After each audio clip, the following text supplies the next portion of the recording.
presentation.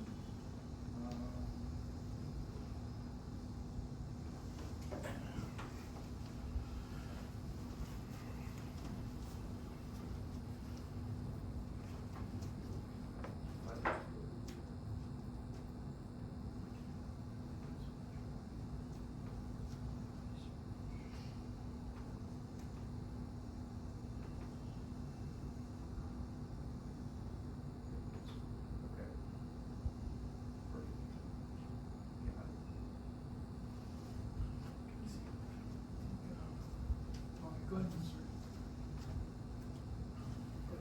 Perfect. There we go.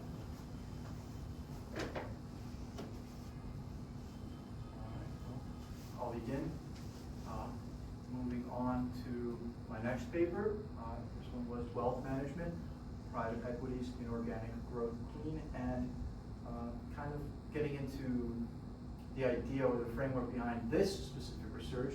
It actually came from the time I spent working at a private equity group called First Bank Shares, where I was kind of involved in the financial services space, and I began to sort of explore some of these ideas that were coming across in my head, and I came across some phenomena that were outside the purview of my expectations, and I wanted to begin sort of exploring them.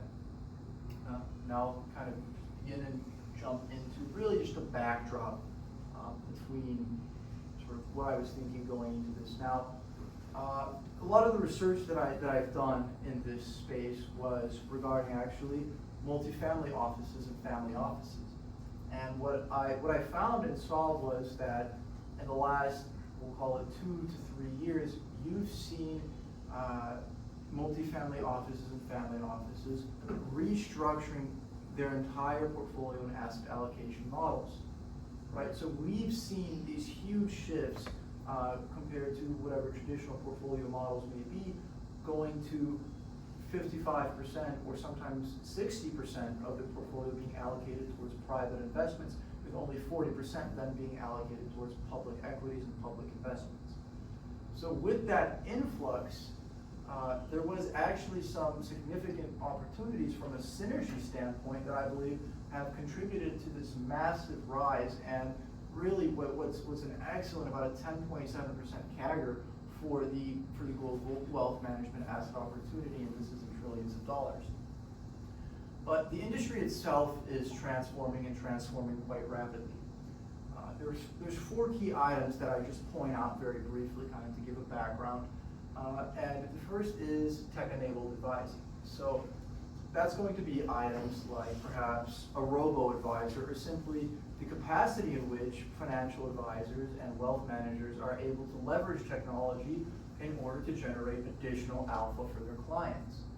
Now, one key item to note is if robo-advisors, in a sense, can get to a point where they can outperform the average wealth manager or the average financial advisor, there should be a question of what role wealth management actually plays then, right? So the idea of how this factors into the situation is going to be very, very central in how private equity approaches these sorts of deals and where they can come into the space and begin working on generating alpha for their clients. Now, additionally, we have the wealth transfer as sort of the baby boomer generation begins retiring. We are seeing billions and billions and trillions of dollars being passed on to new generations, and how those new generations prefer to invest and allocate their money, and whether or not they prefer the traditional brick and mortar relationship model is going to be of interest and could be kind of a swaying factor with how the industry is going to perform over the next decade. Now, additionally, we have 2 items, and I'll loop these in together. So artificial intelligence as well as Gen Z clients, and that kind of plays back into the idea of sort of robo-advisors and how Generation Z, as we are now becoming sort of full-time workers and entering that early phase of our career where we might begin looking for retirement plans and savings plans and items where a traditional financial advisor might come into play. Are we going to prefer on a large scale that same relationship and brick and mortar model, or is there going to be different candidates that come into place? And if that is the case, from a relationship model, how do you then transfer the value proposition of a business to entice that huge generation of clients? So these are all items to kind of consider and keep in the mind as we want to understand how private equity is approaching their investments and their investing theses within this space. Now, one item to consider, again, are some of the market conditions that have led to really what is just a great capacity for private equity entrants to come in and generate significant alpha. Now, I'll say in recent times, the first factor is technology.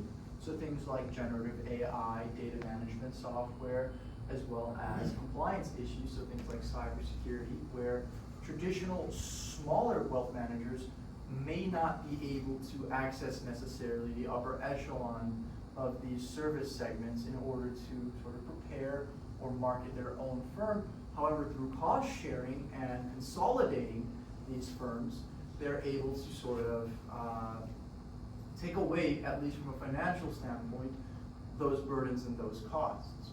Now, additionally, we have the point of fragmentation, which goes along with that same idea of consolidation. And between these two, actually, I focus less on fragmentation and consolidation, because that's not truly, I would say, a way to generate alpha from a private equity standpoint. I think the philosophy of private equity standpoint is going to be that the alpha should stem not from simply the access to capital, because if it was that point, then simply all capital allocators with access to large sums of capital would be great investors, because they could go out and consolidate industries and bundle companies and no. I believe it is that intellectual capital, which is what I'm talking about with these technology segments and those issues facing the industry, where private equity is able to come in and begin generating those returns. Now, additionally, I have this point of expanding high net worth and ultra high net worth segments in the population. Now, this is very, very critical, because what we've been seeing in recent times, there's actually one firm in particular that's done a great job of this, called Crescent Capital. They are taking these family office services and segments and sort of bundling them together with these private investing vehicles and kind of nudging, which the ethics are somewhat questionable in some instances, but with proper regulation it should be quite all right.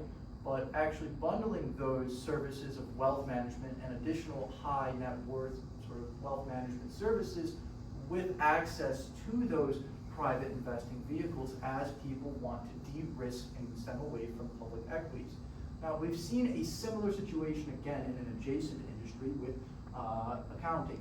Now, there were several failures on the first few attempts to enter this space. However, they were successful fairly recently with Powerbrook Capital's acquisition of Eisner Amper. Now, again, we saw these same drivers coming in where these accounting firms need to modernize. And simply put, right now we're in an environment where the sort of difference between the cost of capital of going to a private investor like a private equity group combined with the access to intellectual capital available versus going to a standard banking institution and getting a loan there is actually going to be enough to entice those accounting firms to begin relying on those private capital allocators. And we've seen, after that first acquisition, a few more acquisitions sort of start to pop up. So this is something as a phenomenon where we see almost a parallel scenario.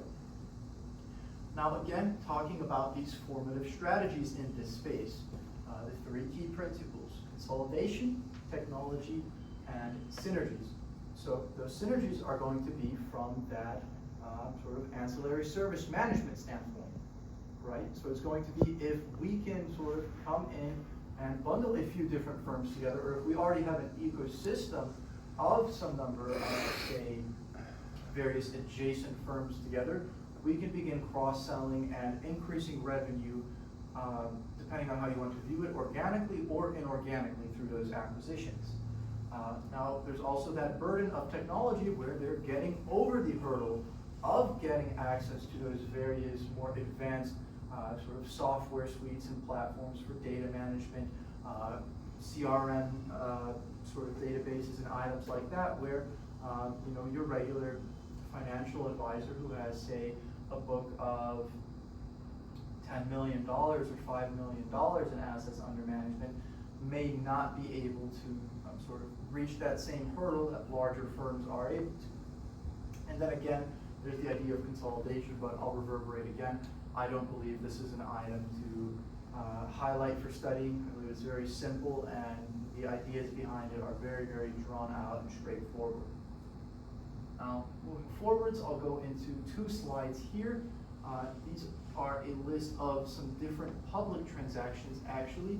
And one item, sort of key of note to look at here on these comparables, is some of the premiums that we see on these technology acquisitions, right? So the platforms actually that are providing these ancillary services to wealth management firms are being purchased at premiums relative to the overall market. And there's a ratio or a multiple specifically that I've identified later on in this presentation that encapsulates this very phenomenon in particular. Now, we see in this space, sort of from a public standpoint, that there are not many serial acquirers, right? But what we will see is that the consolidation strategies are being implemented very, very well on the private side of things. So private investors are able to implement these consolidation and these other sort of strategies into this business and generate the alpha that allows them to be successful.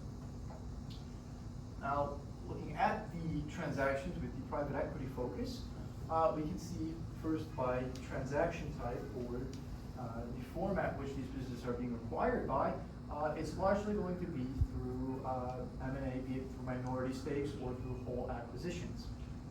Now, some major serial acquirers in this space are going to be Rockefeller Capital Management, as well as Crescent Capital in recent times, and a few other different firms.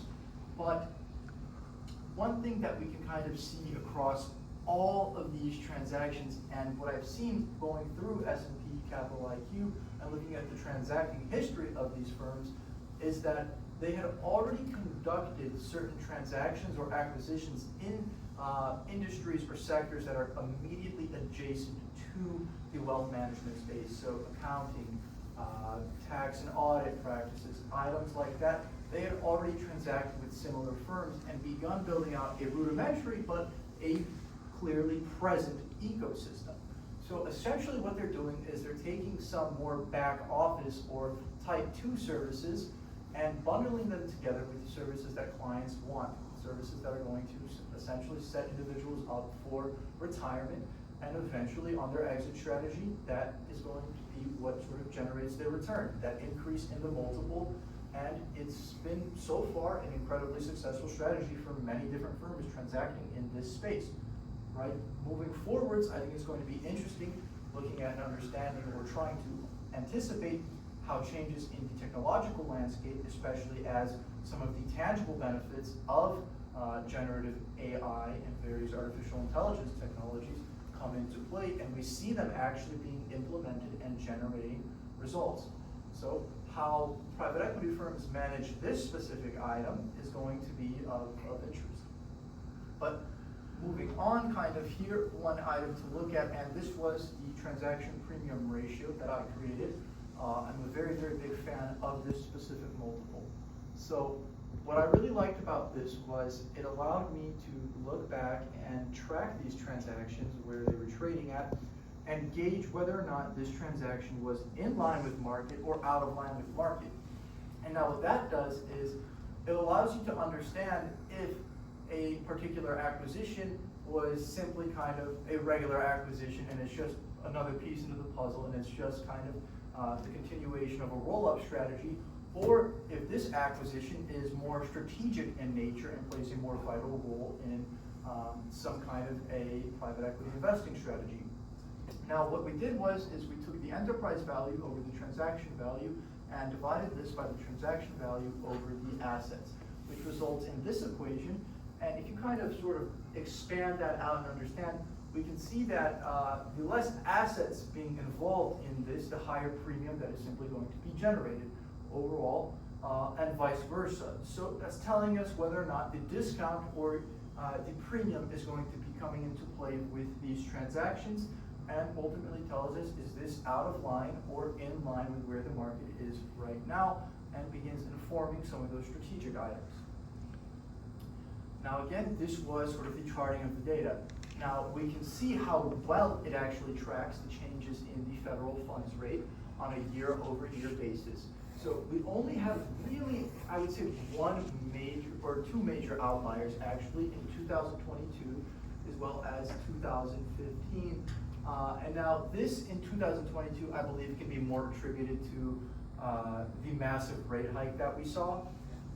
So I have an issue sort of with that, and I believe that the transaction observed in 2015 of Resource America with C3 Capital Partners was kind of outside of the market for reasons that were also strategic, so that's kind of what that told us. But for the other more copy and paste or regular transacting that's occurred, we can see that it is very much in line visually and both statistically with where we want to sort of see these transactions occurring, and it tells us that these are in market and that there is perhaps most likely not a broader strategic unique characteristic adding to this transaction.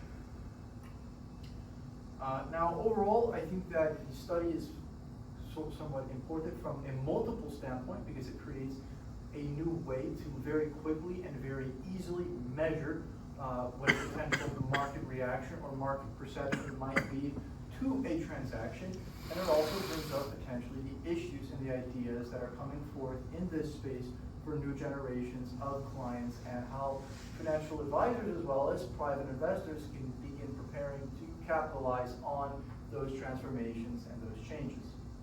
Now, are there any questions? All right. Thank you.